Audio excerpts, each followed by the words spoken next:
Bendito sea el Señor. Vamos a ubicarnos, por favor, en el Salmo 23. Salmo 23. Aquí hay unos principios fundamentales de la palabra de Dios, fundamentales. Y vamos a estudiar este salmo unido a otros pasajes de las Escrituras que vamos a estarlo estudiando. ¿Listos? Jehová es mi pastor. Jehová es mi pastor. Decir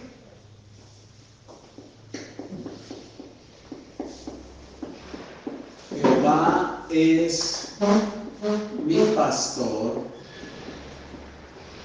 es una declaración. Esta frase con la que empieza este salmo es una declaración de señorío. Yo estoy declarando que yo tengo un Señor. Yo tengo un Señor. Jehová es mi pastor. Yo tengo un Señor. ¿Listos? Más adelante lo reafirma. Miremos el versículo 1 con el versículo, la última parte del versículo 4. Jehová es mi pastor, tu vara y tu callado me infundirán aliento. Tu vara y tu callado me infundirán aliento. Bueno, el Señor acá es tipificado por el salmista como pastor. Y si usted se fija en este salmo, más que un salmo de aliento para mí, que me debe dar aliento saber que hay un Dios que me guía, me protege, más que tomarlo como un salmo de aliento, es un salmo 23, es un salmo de señorío. Todo el salmo es de señorío. Todo es una declaración de señorío. Vamos a ver. Jehová es mi pastor, nada me faltará. En este versículo 1 ya hay dos cosas fundamentales que nosotros debemos reconocer. La primera es mi pastor. Él es mi pastor. Es una declaración, dijimos, ¿de qué? De señorío. Pero dice, nada me faltará. ¿Esto es una declaración de qué? De provisión. Si hay señorío, yo estoy dependiendo. O sea, hay un Señor Es mi guía que me provee. Nada me faltará. Es de provisión. Pero ese nada me faltará. Esta palabrita nada, este término nada, no habla solo de cosas materiales o de cosas físicas o de que no le faltará la salud, porque nosotros somos buenos para ver la palabra de esa manera, ¿no? Especialmente en esta parte de Occidente, somos muy buenos para ver la palabra de esa manera. No, este nada incluye nada. Nada es nada. Entonces no se trata solo de cosas físicas. De hecho, cuando usted estudia el Salmo en detalle, no hace referencia a cosas físicas, hace referencia a cosas inmateriales. La disciplina es algo inmaterial, usted no la puede tocar, usted no puede guardar 1 kilo de disciplina ahí. ¿Sí o no? Entonces, este nada hace referencia al trato de Dios. Al trato de Dios. Nada me faltará. Dios se va a asegurar de que usted no tenga carencia de nada en cuanto al trato de Dios. Más adelante especifica otras cosas que usted diría, uy, pero acá sí está hablando de alimentos. Pero porque es que este Salmo 23 es la expresión simbólica de la relación entre Dios y sus ovejas. Él se tipifica como pastor y nosotros aquí somos tipificados como ovejas. Entonces dice, alimentará mi alma, confortará mi alma, habla de aguas. Entonces, miren, no, esto habla de una alimentación al alma. No le va a faltar nada a su alma. Dios le va a tratar. Dios lo va a guiar y lo va a direccionar. Señor. Pastor, entonces ese nada que se habla ahí, está primero lo espiritual, y a eso se refiere. En lo espiritual nada faltará. Sí, y señor. eso trae en cascada la bendición sobre lo material. Sí, señor. Sí, correcto. En el libro de Filipenses capítulo 4, si no estoy mal, versículo 19 dice, mi Dios pues suplirá todo lo que os falta conforme a sus riquezas en Cristo Jesús. Eso no habla de nada material, ¿cómo le parece? Y es un versículo muy mal utilizado. Lastimada, sí. Es muy mal utilizado, porque lo relacionamos con las cosas materiales. No tiene que ver nada con lo material, absolutamente nada. Mi Dios pues os suplirá. ¿De qué habla? Si usted es tratado, si usted es procesado, si usted es disciplinado, si usted está en medio de problemas, si usted está en medio de persecución, de pruebas, de luchas, de aflicción, literalmente lo que el Señor le está diciendo es la provisión, mi provisión espiritual, mi sostén espiritual no le va a faltar. Amén. ¿Y no le va a faltar para qué? No le va a faltar para que usted pueda cumplir, avanzar en el proceso, en la meta. ¿Listos? Entonces, esto nada es trato de Dios. Ahora, trato no significa maltrato. Ojo con eso.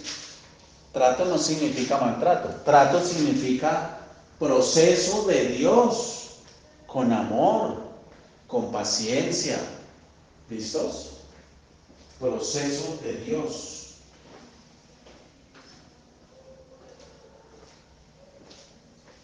Pastor, pero esa es como una declaratoria, nada me faltará, es como decir, es que ya de ahí usted llegar hacia esa dependencia hacia Él, eso ya es todo lo que usted necesita.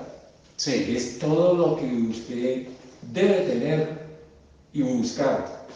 Entonces, esta palabra trato, lo primero de esta palabra es que no es maltrato. Ojo con eso. No es maltrato. Esta palabra trato lo que significa es guianza. En el original hebreo, es guianza. A través del trato Dios me guía. Pensemos en un perrito. Usted compra un perrito chiquito desde bebé y ese perrito necesita aprender. Al comienzo se le va a orinar, al comienzo le va a romper de pronto cosas, le va a morder, etcétera. Usted necesita educarlo, no maltratarlo, ¿sí o no?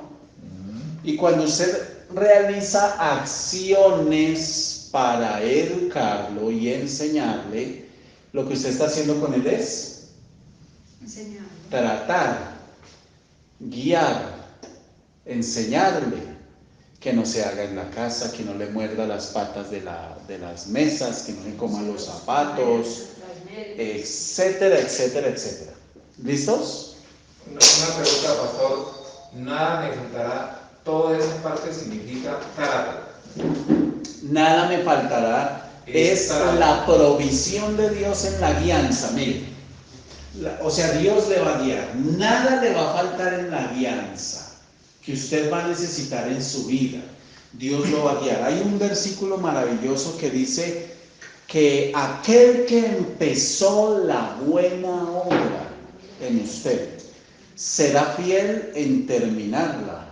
Es decir, Dios empezó una obra en usted y en mí para un día presentarnos delante del Señor y ser dignos de, no por nosotros, sino por el Señor, de ser dignos presentados delante de Dios.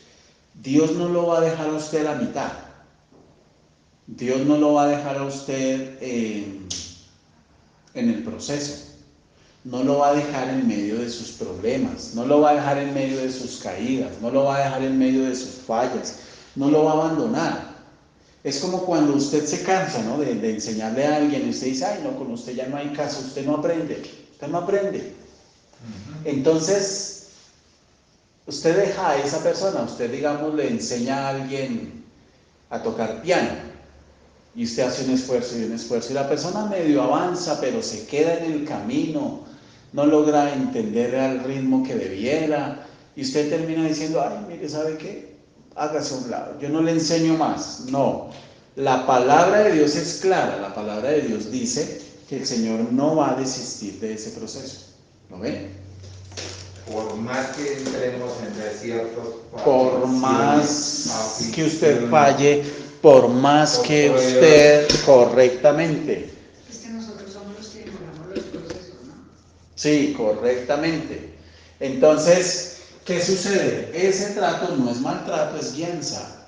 Nada me faltará. O sea, Dios se va a asegurar que en esta guianza que va a desarrollar, nada me va a faltar. Y ese nada me va a faltar es la providencia. Dios se va a encargar de proveer la provisión de situaciones a través de las cuales Él me va a moldear para que yo sea conformado cada día más y más a la imagen del Señor. ¿Listos? Entonces fíjense que todo el Salmo 23 es una declaración de señorío. Jehová es mi pastor. Y si usted quiere que todo el resto de ese salmo se cumpla, yo debo aceptar que Él es mi pastor. Yo no soy el pastor de mi vida. Es decir, yo no me puedo autopastorear. Sin embargo, eso es lo que más intenta hacer el ser humano. Cuando él dice que es mi pastor, eso quiere decir, yo soy una oveja. Exactamente. Entonces, hay una negación de mi voluntad, de mi señorío, para entregársela y reconocérsela a ¿quién? A Dios. ¿Listos? Bueno. Jehová es mi pastor. Y en la última parte del versículo 4 dice, tu vara y tu cayado me infundirán aliento. Esa palabra aliento ahí en la última parte del versículo 4, esa palabra aliento es guianza. Me infundirán aliento, motivación, una guianza motivada a obedecer, a obedecer. No, cuando dice nada me faltará, habla de eso. Ni siquiera disciplina. Si Dios me tiene que disciplinar, me va a disciplinar. Si Dios me tiene que pasar, mire, para entenderlo mejor y ponerlo en perspectiva, nada, Jehová es mi pastor, nada me faltará. Pensemos en el pueblo de Israel. Nomás pensemos en lo que estudiamos anoche, no solo ese caso. El pueblo fue reprendido fuertemente, fue reprendido muy fuerte. ¿Fue reprendido por qué? ¿Cómo y por qué?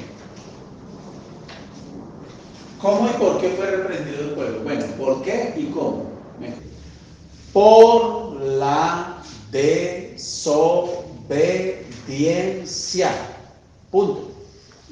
Y dentro de desobediencia están muchas ramificaciones. Por eso fue reprendido. El pueblo fue reprendido por la desobediencia. Desde Isaías, Jeremías, vemos cómo el Señor siempre, usted nunca va a ver en la Biblia un caso donde Dios reprendió sin antes advertir. Nunca. Nunca. Jamás. Usted no va a ver un caso de Dios en la Biblia llegando simplemente a golpear y a maltratar. Usted nunca va a ver un caso en la Biblia donde Dios reprendió o castigó sin antes advertir, sin antes llamar al arrepentimiento. Nunca. Usted no va a ver eso. Eso no está en la Biblia. Cuando Dios llega al punto de reprender es porque ya viene de un tiempo advirtiendo. Cuando el pueblo estaba cautivo en Babilonia por el imperio babilónico, después es derrotado ese imperio por el imperio asirio, pero siguen en cautiverio. Para ellos simplemente lo que cambió fue el yugo, no más, pero no había libertad. Fue porque ellos venían de una manifestación de desobediencia muy fuerte de tiempo atrás. Bueno, el Señor les da la oportunidad de regresar. Dios les da la oportunidad de regresar. Fíjense cómo es la disciplina de Dios, es multiforme. La disciplina de Dios no siempre se manifiesta de la misma manera. Así como las bendiciones de Dios no siempre se manifiestan de la misma manera. Entonces, la disciplina de Dios tiene también una multiforme gracia. Una cara, es como un cuadro de bifrontismos que tiene diferentes, gracias Omar, sí, que tiene diferentes bifrontismos. El asunto está en que aquí cuando dice nada, pues incluye disciplina, incluye estrategias, o sea, Dios se va a encargar, aquí hay un cuidado. En este nada hay un cuidado, hay manifestación de cuidado de Dios hacia usted y hacia mí. ¿Por qué? Porque ese nada habla de un detalle, detalle. Dios va a mirar el detalle, Él lo va a mirar a usted y va a decir, ¿qué te hace falta? Pero hay una cosa bien curiosa. Fíjense que cuando el pueblo estaba en cautividad en Babilonia, el Señor les permite llegar, Él apareja todo, no vamos a profundizar. Él apareja todo y regresan en 3 grupos, ¿sí o no? Regresan en 3 grupos. Reconstruyen el templo, reconstruyen los muros. No fue un proceso fácil, pero finalmente lograron hacerlo, restablecer la adoración, etc. Sí. Pasan los años, como lo dijimos ayer, no alcanzan a pasar 100 años, menos de un siglo, sí. Y estaban peor. Empezó a contaminarse. Peor. Venían de una cautividad y estaban peor. Mire el poder de la contaminación y de corromperse. Y eran creyentes. ¿Ven? Ayer hablábamos que veníamos con Raúl y con William y ellos disertaban sobre el tema que enseñamos de que un cristiano, un creyente nacido de nuevo pueda ser poseído. Entonces es un tema de mucha polémica, ¿no? Porque hay quienes dicen definitivamente de ninguna manera no. Pero no puede el enemigo llegar a tomar control. Y yo les contaba casos, les cito uno. Cuando yo conocí a una persona, a un señor, muy tremendo, muy consagrado, con un llamado como hacia la evangelización, que conoció a una muchacha y se enamoró, pues no sé, bueno, hubo una relación ahí. Cuando él quiso dejarla, esa muchacha empezó a hacer todo lo posible por dañarlo a él. Pero había un detalle, esa muchacha era gitana. Yo la conocí a ella, muy bonita, pues físicamente muy hermosa. Un cabello de admirar. ¿Usted ha visto que las gitanas, la mayoría tienen un cabello? Sí, tenía un cabello que le llegaba hasta aquí. Pero una belleza de cabello. Yo no sé qué se hace, ni cómo se cuidan, pero muy bonito. Ese señor, creyente, nacido de nuevo, etcétera, resbaló, cometió un error. Esto no lo vamos a juzgar porque no, ni nos corresponde ni es el caso. El caso es que ese señor, yo lo fui a visitar a un sanatorio, a un lugar de reposo, de salud mental. Parece que esa muchacha le dio un bebedizo. Pues ellos practican mucho la brujería. Sí, exactamente, le gusta eso tremendamente. Ahí no hay una toma de control de parte del enemigo. Lo incapacitó, era un hombre empresario, perdió el control de todo, perdió el control de su vida, no tenía control de esfínteres. Y lo más tremendo es que cuando a él le hacían exámenes todo lo encontraban normal. Eso sí que es complicado, ¿no? Porque si usted tiene un problema y le encuentran dónde está la falla, pues buscan la manera de intervenirlo. Pero cuando no le encuentran en dónde y a usted le hacen exámenes de todo y usted en todo está perfectamente bien, neurológicamente, todo. ¿Qué hacemos? Los médicos quedan locos. ¿Por dónde le intervenimos? ¿Qué hacemos?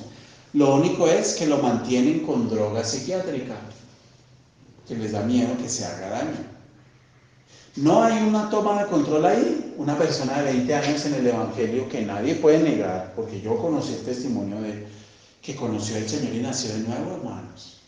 Es que la Biblia no dice en vano que no ignoremos las maquinaciones del enemigo, y tampoco dice en vano no deis lugar al diablo. No deis lugar al diablo, porque no sabemos hasta dónde puede llegar a hacer daño. Entonces, cuidado con que, porque somos nacidos de nuevo, somos inmunes a muchas cosas, hay que tener cuidado. Bueno, es un caso extremo. Ahí no es como cuando la Biblia habla y nos dice que cuando tengamos cuidado y no caer en un pozo, ese se puede decir que es un pozo. Puede ser. Que usted entra y no sale, o sea, no encuentra la manera de por su fuerza. Ahora usted podría decir, pero eso no es una posesión, lo afectó parcialmente, pero le dañó la vida, ¿no?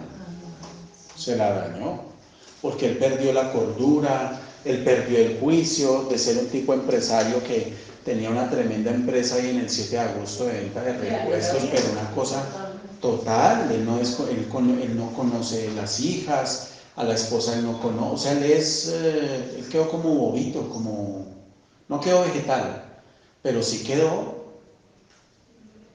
como loco quedó, loco. Y así está, un caso de más de 15 años, hasta el día de hoy. Entonces, imagínense qué explicación le damos a eso. Bueno, entonces este nada hace referencia a cuidado. O sea, Dios en detalle nos cuida y Él sabe usted qué necesita. La cosa curiosa que les iba a mencionar es esta. Si usted estudia el libro de Malaquías, va a encontrar algo muy particular. Ellos vuelven a cometer errores, se vuelven a contaminar, vuelven a corromperse. Pero usted no ve que se levante otro pueblo. Es decir, usted no ve que se levante otro enemigo que Dios permita, como se levantó el imperio babilónico, como se levantó el imperio asirio. Siempre que usted desobedezca a Dios, enemigos se van a levantar y nos van a hacer daño. La Biblia dice que si aportillamos el vallado, la serpiente nos va a morder. Punto.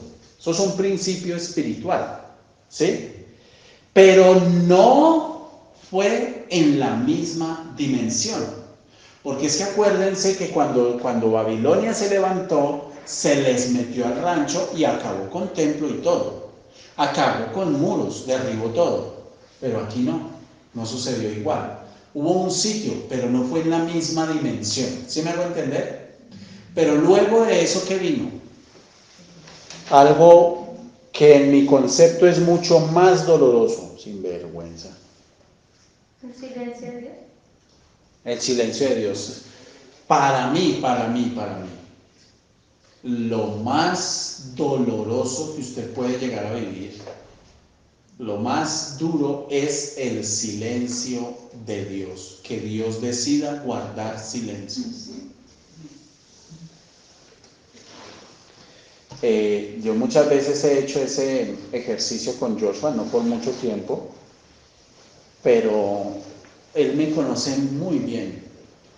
A mí me sorprende lo mucho que me conoce, porque nomás con que yo entre, él me dice, cuando que yo entro a la casa, tú vienes de mal genio, papá. Tú estás molesto. ¿Por qué estás molesto? ¿Qué me gusta de que él me pregunte eso? De que está monitoreando constantemente, permanentemente, cómo está su papá con él. Él está monitoreando y está detallando. ¿Eso es bueno o es malo? Es bueno, porque lo conoce. Se preocupa por el estado de su relación con su papá. Algo que debiéramos hacer nosotros. Entonces, si usted se fija, la disciplina de Dios tuvo un tinte diferente. Dígame en la Biblia, antes de Malaquías, ¿cuándo había habido un silencio de 400 años? ¿Cuándo? ¿Dónde? Usted me podría citar una parte, un pasaje. ¿Cuándo? Antes de Malaquías. Porque en el Nuevo Testamento no ha habido, y que no vaya a haber. No, pero el Señor siempre habló a través de sus profetas, si bien no al pueblo, pero habló Pero siempre en a la Apocalipsis. gente. Y en los 400 años de esclavitud del pueblo en Egipto, Él guardó silencio. les estoy preguntando.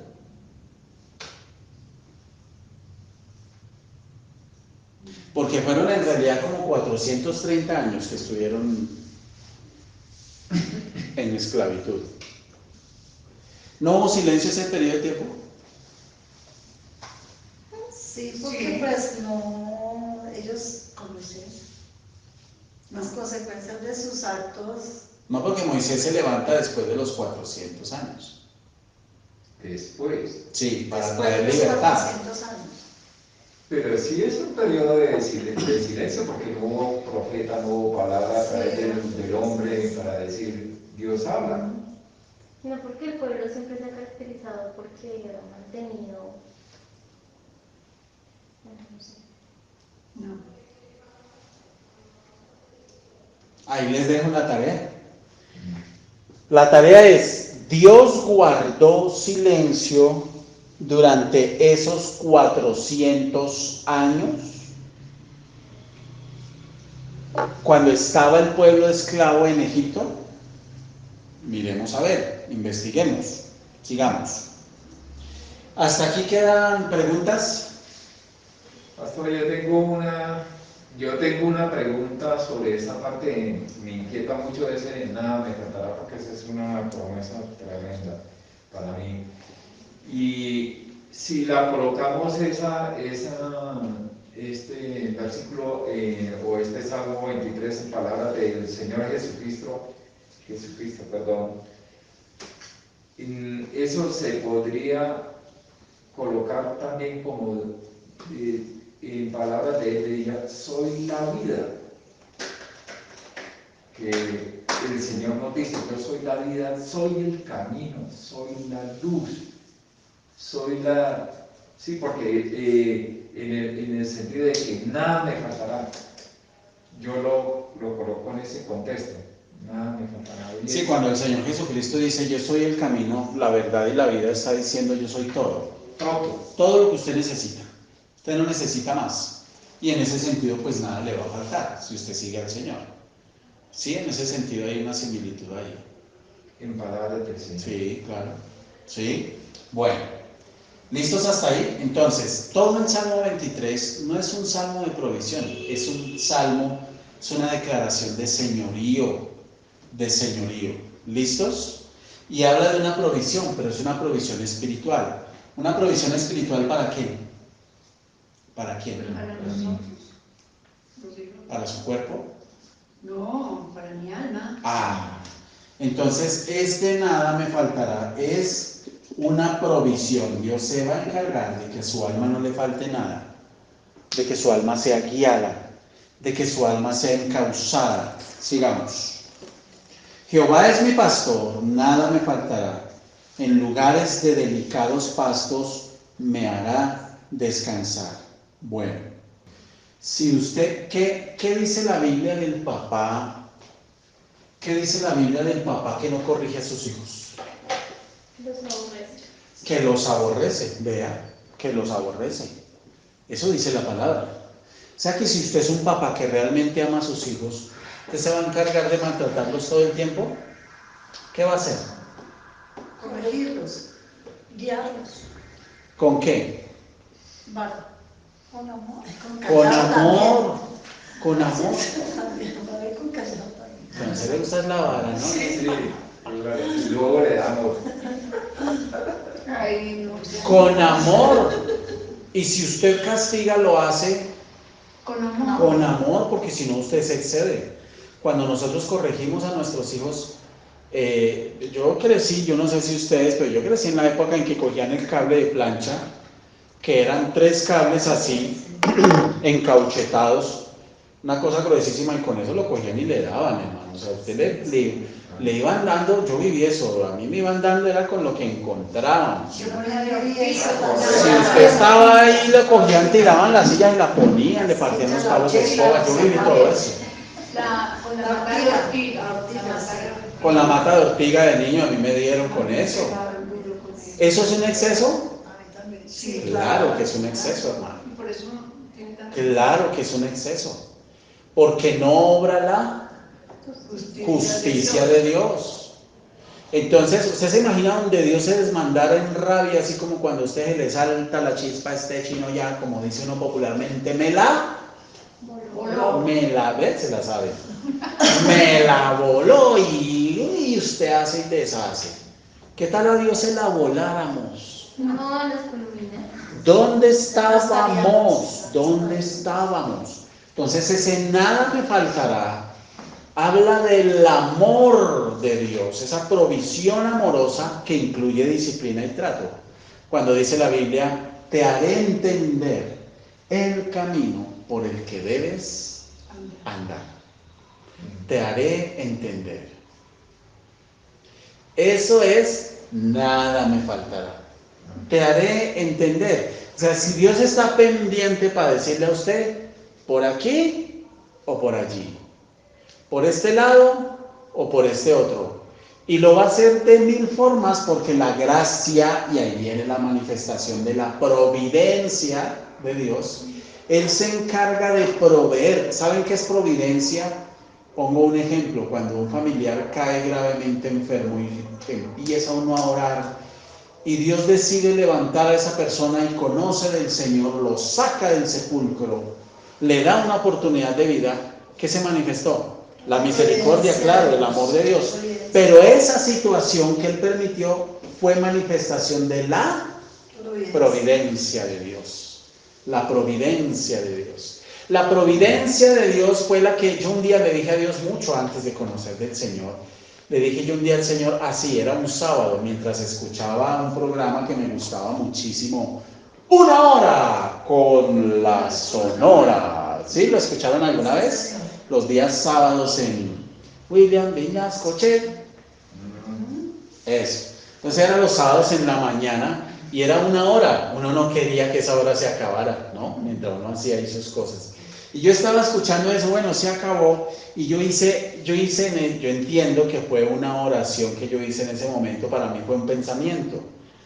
Yo dije, Dios, si tú quieres que yo me acerque a ti, acomoda o trae una pareja, le dije yo, un matrimonio joven, que sean jóvenes, que me sepan enseñar la palabra. Y Dios acomodó todo. Un día llegó mi hermano mayor y me dijo, oiga, tengo unos amigos, ellos son ex compañeros de la universidad, son casados, que allí en la casa en Primavera, una casa de 4 pisos, necesitan arreglar toda la parte de telefonía, y si usted les instala citofonía y necesitan poner una planta telefónica y todos esos temas. Entonces, a ver si usted va ahí, porque ya tienen una planta dañada, a ver si se puede arreglar o qué. Yo le dije, claro, yo saco el tiempo y voy. Él me dijo, y yo quedé de ir, pero a mí se me olvidó un sábado, se me olvidó, yo me embolaté con otras cosas y yo no fui. Y él me llamó el lunes, ¿qué hubo? ¿Qué pasó? Ay, no, hermano, estuve embolatado, me fui a revisar otra cosa, pero si quiere esta semana. Me dijo, yo tengo libre esta semana el miércoles, camine, vamos. Yo le dije, listo, vamos. Él fue a la casa y fuimos hasta allá y me los presentó. Y ese día los conocí. Sí, mira, lo que necesitamos es esto y esto y esto, y listo. Yo me puse, revisé, mire, esto está dañado, hay que cambiarlo, les vale tanto, tan. Contrataron el servicio y yo empecé a arreglarles, les monté la planta telefónica, les puse redes nuevas, etcétera, etcétera. Yo me demoré en eso como en una semana. En esa semana ellos me hablaban. Entonces, venga y mira, porque tienen una fábrica de cocadas. Entonces, en el primer piso es como una bodega, no es tan grande como esto. Tan ricas, ¿Señor? ricas. Sí, de esas cocaditas que usted compra 100, 200 pesos, de eso vendía. Y entonces mire los pailones, mire cómo es. Entonces yo miraba y me ponían ahí una copia. Bueno, cosa de esa vaina. Y aquí un tapabocas y no, mire cómo es el proceso y cómo mezclaban allá y cómo hacían. Y ve, tan bueno eso. Y ahí entre chiste y chanza me iban metiendo de a poquitos. Pero no me hablaban a mí, hablaban entre ellos. Oh, bendito sea el Señor por esto. Vamos a vender esto, nos va a ir bien hoy. Tal, no sé qué. Y eso a mí me empezó como a llamar la atención. ¿Qué es eso? La providencia. El último día, que fue un viernes, yo me demoré 8 días ahí. Un viernes ya ellos me pagaron ese día, yo ya me dije, ay, imagínense que necesitamos a la terraza del 4.º piso, ¿será que usted nos puede dejar ahí al menos el inicio porque allá no tenemos luz de nada? ¿Será que usted me deja ahí una instalación sencillita? Y yo fui y les hice la instalación. Listo, ya acabé, bajé, me despedí y esta mujer me dice, no se vaya ahí porque le estamos haciendo un almuercito en agradecimiento, pero pues ellos iban detrás con la intención, obviamente, de, como así lo hace usted, como lo hago yo, como muchas veces. Sí, claro. Porque mi hermano ya les había advertido, pidas porque él conoce Biblia. Cuidado porque él conoce. ¿Cómo le van a hablar? Porque ese es muy arisco. Después yo me enteré, ellos me contaron con el paso del tiempo. Bueno, y ella me dijo algo que me impactó. Fíjese cómo la providencia de Dios, porque hasta ese día no me habían mencionado la Biblia. Para nada, el versículo tal, nada, Biblia, nada, cero. Era como el trato y el lenguaje que manejaban. Eso a mí me pareció muy bonito. Pero esta mujer que se llama Dani me dijo, ¿usted tiene sueños, John? Yo le dije, sí, claro. Y me dijo, Dios quiere que usted haga sus sueños realidad. Y yo le dije, bueno, gracias, sí, está bien. Esa fue mi respuesta. Qué bueno, porque tengo hartos, le dije. ¿Y a usted no le gustaría casarse un día? Yo le dije, pues sí, claro, a mí me gustaría casarme y tener hijos, sí. Bueno, porque además mi hermana está muy encantada con usted. Aparte de su casamentera, La pues. hermana de ella. Y una china lo más de bonita. Pero digamos que yo era como tan radical, yo no sé, en esas cosas fui siempre tan cerrado, tan radical, tan muy ácido, muy apático, Entonces no me interesaba, no me importaba. Pero esa frase que ella me dijo, yo me fui y eso a mí no me dejó tranquilo. Yo pensaba y pensaba y pensaba y pensaba y pensaba. Bueno, El asunto es que en este salmo se ve manifestada la provisión y la providencia.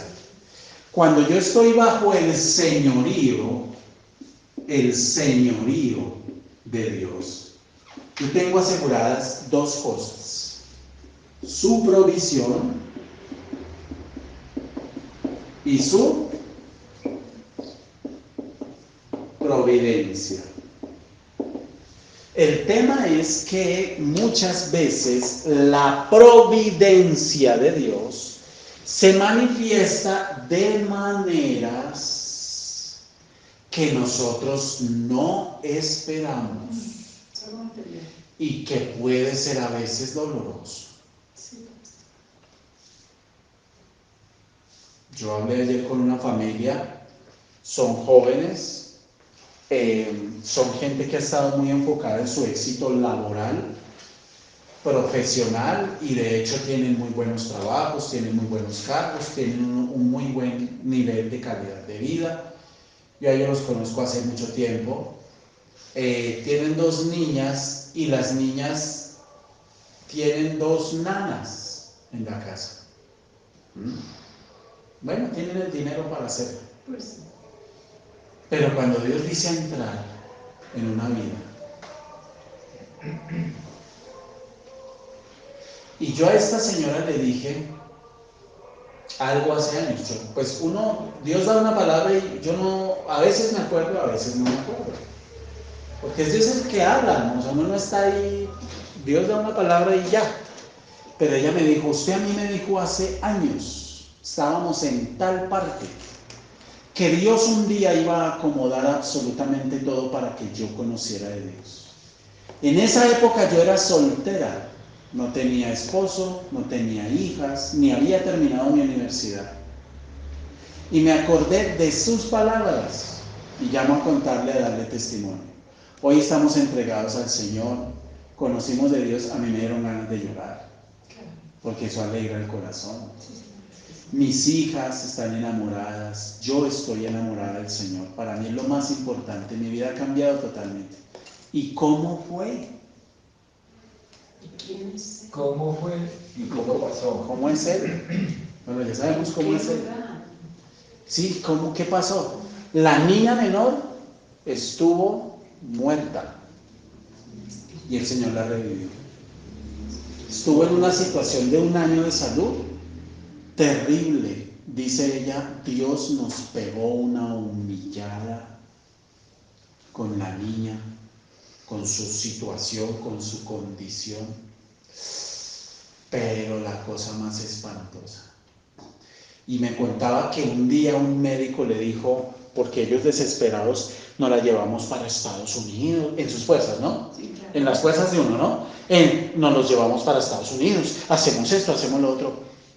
Y ella me decía: un médico, Dios usó a un médico que no conoce a Dios. Es que Dios puede usar a quien quiere. Dios usó a un médico un día para decirme y recordarme quién soy yo y quién es Él. Y este médico le dijo: deje tanta estupidez. Imagínese usted un médico diciéndole, hablándole así: deje tanta estupidez, que su plata no va a sacar a la niña de donde está. Váyase para una funeraria y aliste y haga todos los papeles. Ni aquí ni en Estados Unidos tienen la tecnología para eso. Y eso para ella fue un Cachetado. que la hizo empezar a mirar hacia Arriba. arriba. Entonces, mire, la niña hoy día está bien, se recuperó, se sanó bien, pero eso es parte de la Providencia de Dios. providencia de Dios. ¿Es como similar al favor de Dios? No, es diferente, porque el favor de Dios es como el respaldo de Dios en aquello que usted hace, en aquello que usted emprende.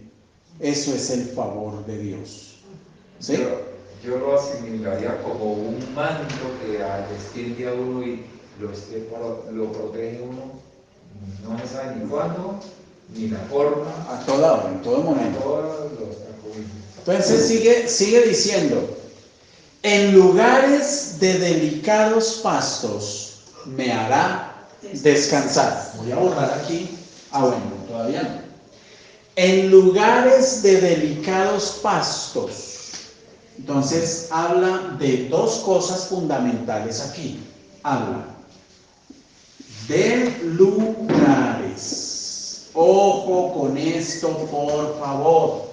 Si nos tenemos que extender una gotica más allá de las 12, nos extendemos. En lugares de delicados pastos.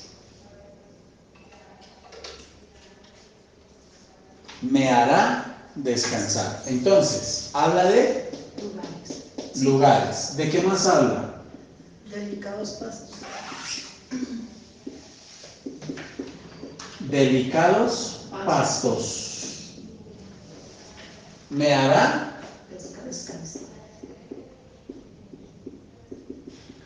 descansar. Tres cosas fundamentales. Lugares. Usted sabía que en la Biblia toda nos muestra o da evidencia de lugares espirituales. Tremendo, ¿no? Como las cárceles, como... Habla de cárceles, habla de pozos, habla de abismos, habla de prisiones, habla de muchas cosas. Entonces dice, en lugares de delicados pastos me hará descansar. El Señor promete, porque está hablando de qué. ¿Está hablando de qué? Está hablando de mi alma. Sáquese de la cabeza. En alguna ocasión yo escuchaba a alguien, ay pastor, se está cumpliendo en mí el Salmo 23. ¿Verdad, hermana? Amén. ¿Por qué? Ay pastor, mi esposo me regaló un viaje a Cancún. Pastor, en lugares de delicados pastos me hará descansar, me voy para Cancún. ¿Usted me está hablando en serio, hermana? ¿De verdad usted me está hablando en serio? ¿Ah? ¿El pasto allá es delicado? Allá el pasto debe ser delicadísimo. Entonces, estos lugares son lugares espirituales. Significa que si hay lugares para descansar que Dios tiene para nosotros, escuche, hay lugares para atormentar que tiene Satanás. ¿Cómo la ve? Se da cuenta que por más que nosotros, hermanos, estudiemos la Biblia 1000 veces un pasaje, siempre hay algo nuevo que aprender. Siempre hay algo nuevo que aprender. Toda una pregunta. Señor.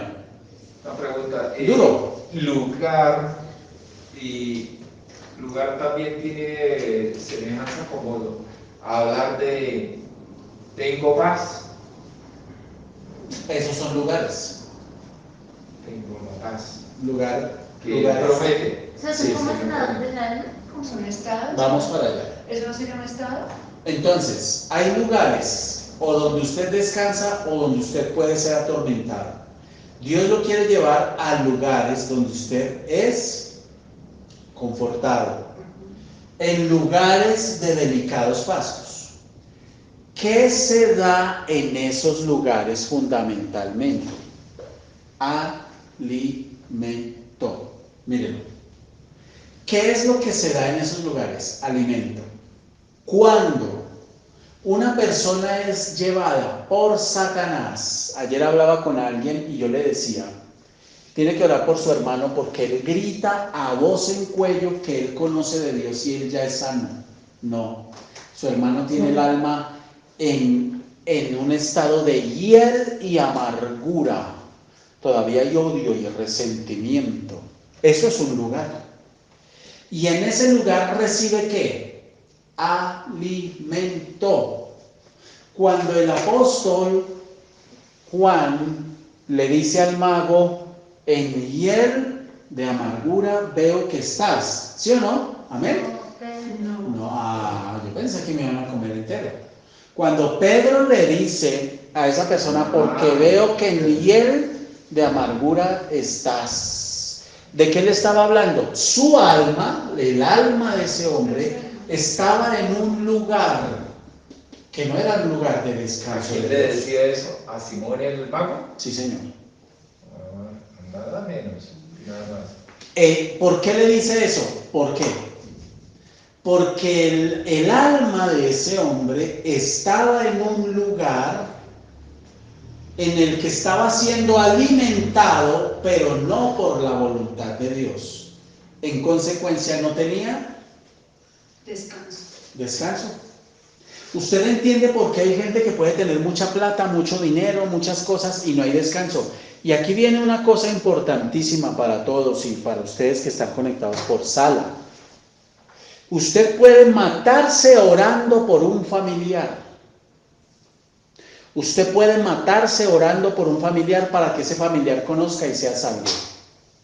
Pero muchas veces ese familiar está en un lugar, su alma está en un estado, está en una zona espiritual a la que la palabra, por más que se le hable, no le llega, porque está siendo alimentado por el enemigo. Hasta que no se remueve, no se sacude, hasta que no se saca de ahí, esa persona no va a captar. Por eso es que muchas veces Dios lo llama a uno a salir de lugares. ¿Lo ve? O sea, es un trato personal. O sea, Dios y la persona. Uno ya no tiene. No, pero le hablo en casos, por ejemplo, si usted tiene a sus padres ancianos. Sus papás, usted sabe que los ancianos llegan a ser como niños. Ya ellos no deciden, los hijos deciden. Entonces es usted quien, iluminado por la palabra, tiene que tomar decisiones. Porque si no, ellos se mueren ahí. Y no hacen cambios, y no hacen nada. Y están desesperados, y están angustiados. Lo que necesitan es salir de un lugar físico donde se establecen cosas espirituales, porque están también en un lugar espiritual que está gobernando, los alimenta. Les pongo un ejemplo. ¿Usted permitiría que su hijo tuviera amistad con marihuaneros? Seguramente no. Y si su hijo llega a la casa oliendo a marihuana, ¿usted le permitiría o le aguantaría que su hijo, no papá, pero yo no estoy fumando? Son ellos los que fuman. ¿Usted se le aguanta eso? No, hermano, seguro usted le dice, no, a mí no me importa, amigo, que usted no esté fumando. Pero usted no se me mezcla con esa gente. ¿Usted es elitista? ¿Está haciendo acepción de personas? Nada de eso. Usted está haciendo lo que tiene que hacer, que es proteger.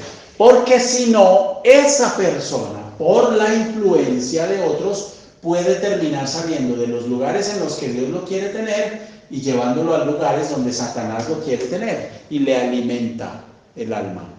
¿Por qué los drogadictos no pueden salir de las drogas? Ellos quieren, quitando o haciendo a un lado la parte física, porque ya su alma está alimentada. Hasta que eso no se corte, hasta que eso no se suspenda, eso no va a cambiar.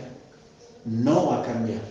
Entonces, cuando dice aquí la palabra en lugares, lo que queda claro es que hay lugares espirituales de bendición y de maldición en los que puede estar su alma. ¿Listos? Hay lugares espirituales de bendición o de maldición en los que puede estar su alma.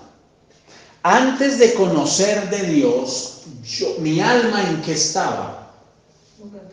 En lugares de maldición. Muerta. ¿Sí o no? No, el que estaba muerto era mi espíritu, mi alma no estaba muerta. Sí, el espíritu estaba muerto. El alma estaba vivita y coleando porque usted hacía y deshacía, era su voluntad y punto.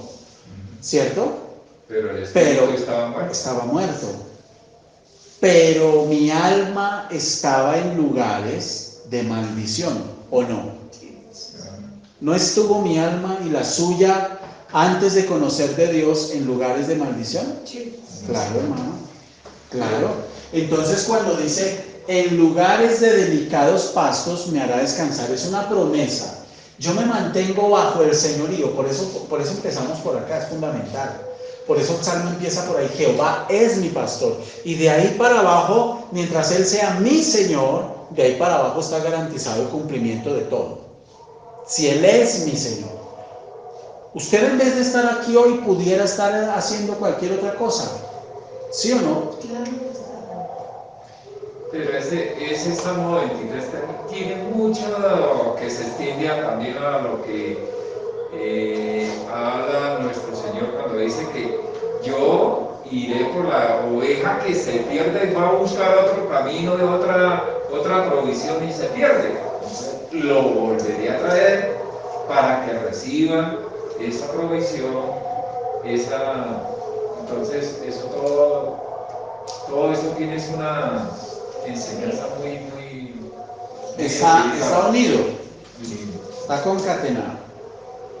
Entonces, en lugares de delicados pastos, ¿cuál es el alimento de Dios para sus hijos? Delicados pastos, tipificado en eso. ¿Qué significa delicados pastos?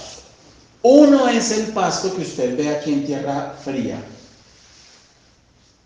y otro es el pasto que usted ve en tierra caliente.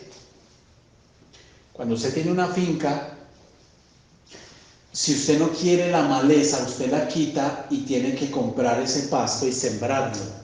Hay un pasto que crece, pero que no necesita ser cortado. No necesita mucho trabajo, mucho mantenimiento. Ese pasto no sirve para alimentar animales.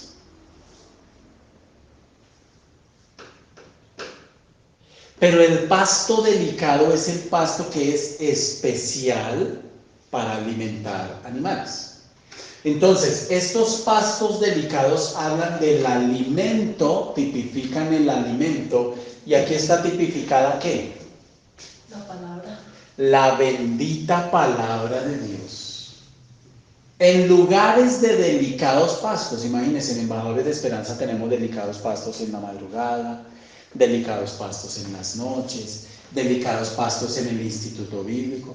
Delicados pastos, ¿por qué? Porque les hablamos con una delicadeza. No, porque alimenta. Si eso se tratara, eso es lo más ordinario aquí, Porque la hermano. vianda. Porque es la Bendita palabra. punto. Alguien me preguntaba esta semana, me decía, pastor, ¿cuál es la visión suya? ¿Cuál es su visión para la iglesia? La visión de Dios. ¿Y cuál es el propósito, su propósito, sus objetivos para la iglesia? Los propósitos de Dios. ¿Cómo así? ¿Cuál es la visión? ¿Cuál es la visión que usted tiene para Embajadores de Esperanza? La visión de Dios. Bueno, pero ¿cuál es eso? Predicar la palabra. ¿Cómo así usted no tiene metas de crecimiento? Sí, claro, crecer espiritualmente. No, pero el número. Mire la gente cómo tiene metidos unos paradigmas aquí. Aquí. ¿Ve? Por eso es que en muchos lugares la presión es tal al crecimiento que efectivamente crecen, pero mucho de ese crecimiento no lo está dando el Espíritu Santo. Y por eso la gente está creciendo y realmente una relación de fondo profunda, nutrida con Dios, no la tienen. Mucha gente no la tiene. Y por eso hay idolatría a la unción, a los milagros, a las señales, a los prodigios, al tamaño, al lujo, etc. Ojalá que nosotros tuviéramos una iglesia bien rústica, bonito, pero rústico. Que sea una negación del lujo. Es que Dios no necesita ese tipo de cosas, hermano. Ojo que lo rústico muchas veces sale más costoso que ser algo lujoso. Ojo, sí, señor. Pero fíjense, sí es verdad, pero fíjense el sentido, porque una cosa es poner un drywall, usted viene y lo pone, pero vaya y dele una cosa de envejecido allá a eso y verá cuánto le sale. Entonces la cosa no es dinero, la cosa es el sentido en el corazón. ¿Sí me hago entender? De mostrar, de luces. Sí, de impactar, de impresionar. No.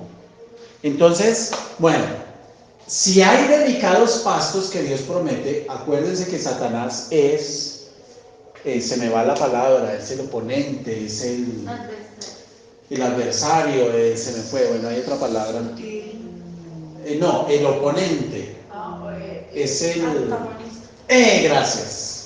Es el antagonista por naturaleza de Dios. Entonces, si Dios dice, Jehová es mi pastor. ¿Satanás qué dice? Yo soy el Yo soy el pastor. O sea, si en la Biblia dice, he aquí yo estoy a la puerta y, ¿qué dice Satanás? Yo también estoy a la puerta y llamo. O sea, en todo es antagonista, ¿sí? Si el Señor dice, en lugares de delicados pastos, Dios les tiene lugares, yo también les tengo lugares. Claro. Si el Señor dice, delicados pastos, Dios les tiene alimento, yo también les tengo alimento. Si el Señor dice, los haré descansar, yo también les tengo una apariencia de descanso. Porque piense usted en Adolfo Hitler, no lo vayamos tan lejos, en este personaje Gacha, Rodríguez Gacha, yo dudo que ese tipo haya sido salvo. ¿Por qué? Primero, por todo lo que hizo, y segundo, por la forma en cómo murió, porque él murió en alevosía tratando de matar policías. Eso no lo hace una persona arrepentida, amigo. Olvídese. A él lo cogieron huyendo por allá en Coveñas. Lo cogieron huyendo. ¿Listos? Entonces, ¿a qué viene eso? Que el tipo estuvo toda su vida, estuvo en lugares. El narcotraficante, el traqueto, el narcoestado por el que debemos orar, porque aquí hay un narcoestado. Aquí el bruto fue Pablo Escobar y todos esos extraditables de los años 80 y 90, principios de los 90. Pero los que se han levantado son mucho más inteligentes, son más estratégicos. Tienen infiltradas todas las esferas de gobierno en el país. Todas. Y eso no es nuevo. En la hacienda Nápoles hubo cualquier cantidad de gente. Famosa, conocidos, presentadoras de televisión y actrices haciendo striptease, disfrutando y tomando allá con todos estos personajes. Claro, cuando ya el tipo se destapó quién era, nadie lo conocía, vea usted. Si Santofinio se atreve a decir que no lo conocía. Imagínese usted el descaro. Bueno, eso es historia aparte, después hablaremos de ese tema. Pero estamos hablando desde el Salmo 23, no me hagan distraer. Miren, estos delicados pastos habla de que el enemigo también tiene un alimento. Por eso usted debe tener cuidado en lo que pasa en su alma y lo que usted permite. Yo sé, y lo vivimos absolutamente todos, pero siempre han dicho que no es importante el número. Sí, correcto. Entonces, literalmente, si el enemigo tiene alimento, debemos tener cuidado con lo que sentimos. ¿Es legítimo sentir? Lo hemos dicho 1000 veces. Sí, es legítimo que usted sienta.